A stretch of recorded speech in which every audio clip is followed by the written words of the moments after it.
हर हर महादेव। श्री शिवाय नमस्तुभ्यम। पति के रिश्तेदार, एक शिक्षाप्रद कहानी। शादी के 7 साल बीतने के बाद भी पति पत्नी में काफ़ी झगड़े होते रहते थे। झगड़ों की वजह से तो अलग अलग होती थी, लेकिन उनमें सबसे मुख्य वजह यह थी कि पति और पत्नी के विचार कभी आपस में नहीं मिलते थे। जहाँ पति स्वभाव से नेक, सेवाभावी और सबसे प्रति संभाव रखने वाला था, वहीं पत्नी का स्वभाव स्वार्थी और भेदभाव करने वाला था। पति पत्नी के स्वभाव और उसके व्यवहार से तंग आ गया था।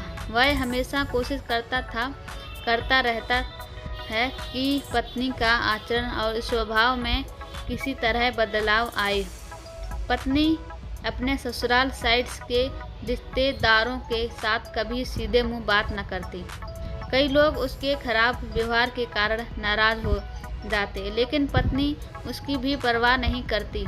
पति को इस बात से काफ़ी दुख होता कि उसकी पत्नी उससे इतनी विपरीत क्यों है। परेशान हो चुके पति ने अब खुद ही परिस्थिति को सुधारने का मन बनाया और एक प्लान बनाया। अगले दिन पति ने पत्नी से कहा, सुनो कम्मो, मैं सोच रहा हूँ कि मम्मी पापा, बहन, भाई और उनके बच्चों को घर पर इनवाइट कर लेता हूँ। काफ़ी समय हो गया है उनसे मिले हुए। इसी बहाने उनसे मिल भी लेंगे और उनके साथ थोड़ा समय बिताने के लिए भी मिल जाएगा। तुम क्या कहती हो? पत्नी के चेहरे से साफ दिख रहा था कि इसे ये आइडिया पसंद नहीं आया, लेकिन उसने पति का मन रखने के लिए बेमन से हाँ कह दिया। पति खुश हो गया और पत्नी को अगले दिन अच्छा खाना बनाने के लिए बोलकर सभी को फ़ोन करके बड़े प्यार से अपने घर आने के लिए न्योता देने लगा। जब पति फ़ोन पर बिजी था तो पत्नी सोच रही थी कि ये आदमी भी ना अपने फालतू के कामों से बाज नहीं आएगा। क्या ज़रूरत है सबको घर पर बुलाने की? सब मेरे घर आएंगे और राजाओं की तरह ऑर्डर करेंगे और मैं दासी की तरह उनकी सेवा करूंगी। नहीं, मैं ऐसा नहीं होने दूंगी। अच्छा खाना तो क्या, मैं इन्हें सादा खाना भी नसीब नहीं होने दूंगी। देखती हूँ कितनी देर टिकते हैं ये लोग मेरे घर।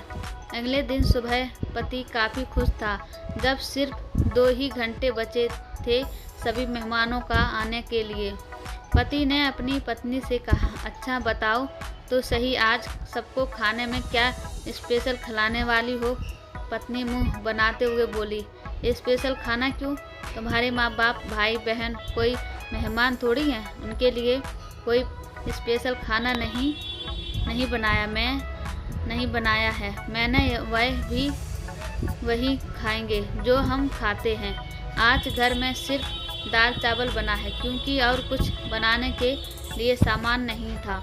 पत्नी के बात सुनकर पति गुस्सा हो गया और बोला, तुम कभी नहीं सुधरोगी। अगर घर में सामान नहीं था तो मुझे एक बार बता दिया होता, मैं बाजार से जाकर ले आता, लेकिन कुछ ढंग का तो खाना बना लेती। अब सिर्फ 1 घंटा बचा है और सभी आने वाले हैं, मैं क्या मुंह दिखाऊंगा उनको? तुम ही रखो यहाँ, मैं तो जा रहा हूँ, उनके आने के बाद भी वापस आऊँगा, कहकर पति घर के बाहर चला गया। पत्नी को तब तक पति के बातों का कुछ फर्क नहीं पड़ा जब तक मेहमान घर पर नहीं आ गए, और जैसे ही सब मेहमान घर पर आए तो पत्नी के होश उड़ गए, क्योंकि भाई बहन, माँ बाप और बच्चे वह उसके पति के सौदवाले नहीं बल्कि खुद उसी के थे। यानी कि पति ने अपने माँ बाप को नहीं, अपने ससुराल वालों को खाने पर इनवाइट किया था। पत्नी अब काफ़ी परेशान हो गई, क्योंकि अपने ससुराल वालों को परेशान करने के लिए ना सिर्फ उसके सादा खाना बनाया था, बल्कि खाने में ज़्यादा नमक और मिर्च भी डालकर रखा था।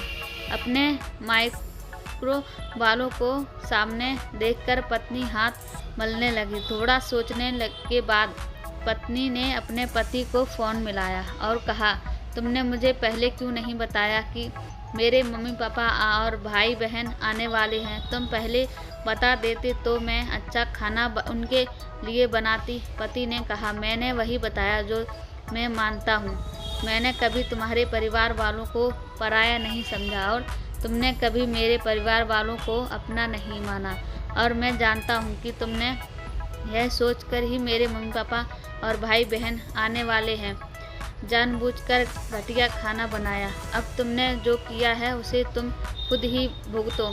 मुझे पता है तुमने मुझे इसलिए फ़ोन किया होगा ताकि बाहर से खाना मंगवा सको, लेकिन मैं ऐसा नहीं करूँगा ताकि तुम्हें तुम्हारे लिए की सज़ा मिल सके। इस कहकर पति ने फ़ोन कट कर दिया।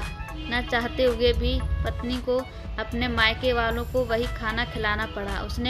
उसके रिश्तेदार ज़्यादा मिर्च और नमक खाना भी ऐसा सोचकर खा गए कि बेटी से गलती हो गई होगी। लेकिन बाद में जब दामाद ने सारी बात उन्हें बताई तब उन्हें बहुत शर्मिंदगी हुई और अभी उनके बुरा बर्ताव के लिए उसे डांट कर उससे नाराज़ होकर चले गए। दोस्तों, अच्छे रिश्ते बनाए जाते हैं प्यार और अच्छे व्यवहार से। सिर्फ खून के रिश्ते अच्छे नहीं होते हैं। हर हर महादेव। श्री शिवाय नमस्तुभ्यम।